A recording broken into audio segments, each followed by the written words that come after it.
Hey guys, Guldies Productions here, back with another video, and in this video I'll be discussing how I made this.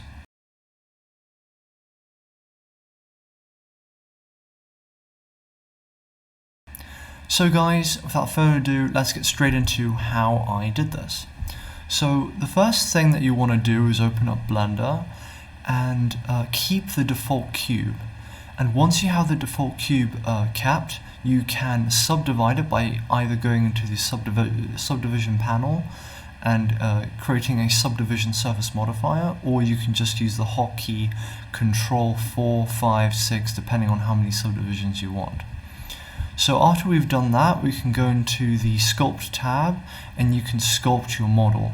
I'm just referencing one of Guldies' animations, Distortion, for this example. So with that, what you want to do is have a separate window of the animation reference so you can keep track of the movements of the models that you're animating. And the way that I animated this animation is via substitution animation, which is basically you create the model and then you copy it, meaning you just duplicate it by pressing Shift D or whatever you want to do, and then you get rid of the other model and move it off the screen, and then you work on that new model, because it's very hard to work on the same model, especially when you're trying to replicate clay, as Guldies' animations are. They're made out of clay. So the reason why you need to subdivide the mesh is because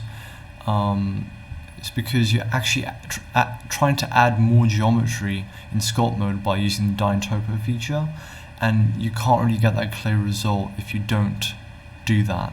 So yeah, the other thing is you have to take it in parts. So if you don't, your computer will kind of crash like mine did. So basically always render in PNG sequences because of that, because you just can't finish these kinds of animations if you're just rendering it as a FMPEG movie file.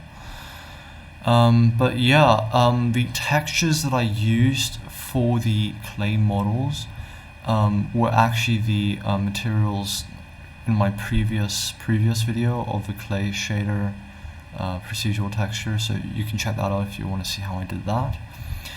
But yeah, other than that, I just kind of copied the animation. I thought it was really cool to yeah, just get it, I didn't get it exact, not perfect at all, but I tried my best.